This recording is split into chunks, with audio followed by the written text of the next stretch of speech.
you still have to contend with the Senate.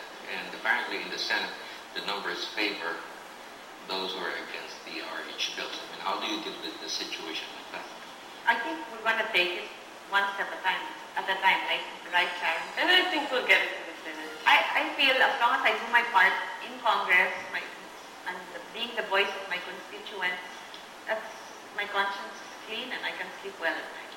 Now, you're talking of 7 members of the Soul Sisters. Do you expect this number to grow and the others who are for the bill? We're even growing. We're even contemplating having a male version.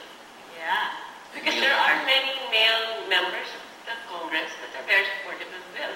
And there are some other female members that have already expressed their intention to join Soul Sisters. So I think it's growing. Now, when you talk about, you were talking about maternal deaths. How many happen every day? 11. That's only one part of the equation when one gets, you talk about family planning. 11 that we know. And sorry to interrupt you. But you don't have divide. You're talking about prenatal and prenatal, and then at the same time the birth and the postnatal. Yes. What are the problems that one faces postnatal, which should be given attention by this Sharon wants to answer that.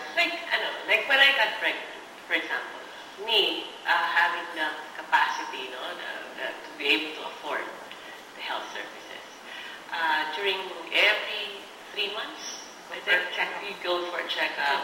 They look at how the baby's developing. If there are any problems, they even check if there is a possibility of Down syndrome. They extract some fluids from you. There are so many services that the non-poor can avail of. They give you vitamins, and they give you all the checkups that you need before pregnancy, during pregnancy. They check it. They can see the position of the baby. It has to come out with the head first. Otherwise, then you have to go for a cesarean. And then after that, then you have the postnatal care. So there are so many stages in pregnancy that should be taken care of. Now, it's not a very complicated situation because it has been happening for thousands of years. But then we have to, at this time, we have to have the basic services, which are good midwives, good health workers. The complications can go from hemorrhage, from baby, complications for the baby, failure, that they can't have enough oxygen while getting out of the mother's womb. There are so many complicated things that could happen. So those are the things that we have to watch out for. And listening to Sharon say that, it makes me wonder, so what? Minority of the population can have that kind of specialized care when they're pregnant, but the majority of Filipino women don't have that kind of health care. And this is what we want. This is what we want for the majority of Filipino women and Filipino families. Are you saying about the current system, like you have health centers in every particular barangay, is not sufficient to cover the needs of...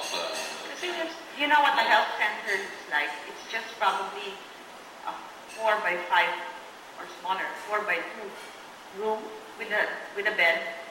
And that's it. And I think the current rule is that there's one midwife is supposed to take care of 5,000 population. And that's a lot for a midwife. That doesn't even speak about the geographical distance. So midwives have to travel by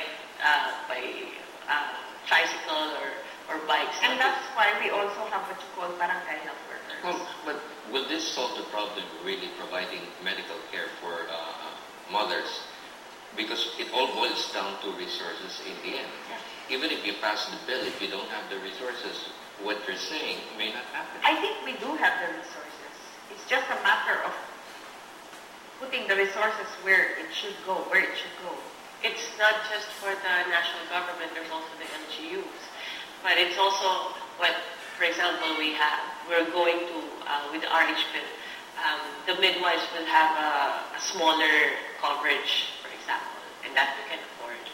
For you have been a mayor, and earlier you were mentioning that, based on the era, so much is only spent for medicines, but nothing for condoms or even contraceptives. So how do you deal with a situation like that if the RH bill Then you just is don't, passed? it's virtually, if the RH bill is passed, okay. Is it going to be a must now that within internal revenue allotment provided to a local government that they are to No, I think it will be provided as an extra by the national government. The national government will now step in, and there will be a fund allotted in the yearly budget for the healthcare services. And it will be part of the basic medicines, no? And essential medicines. It means technically what's significant about that. It will be under the Cheaper Medicines Act, which means that the price will be more There'll be a ceiling on affordable. Cheaper medicines, yeah. Yes, it will Do be you included. consider a condom a medicine or what? Under RH bill.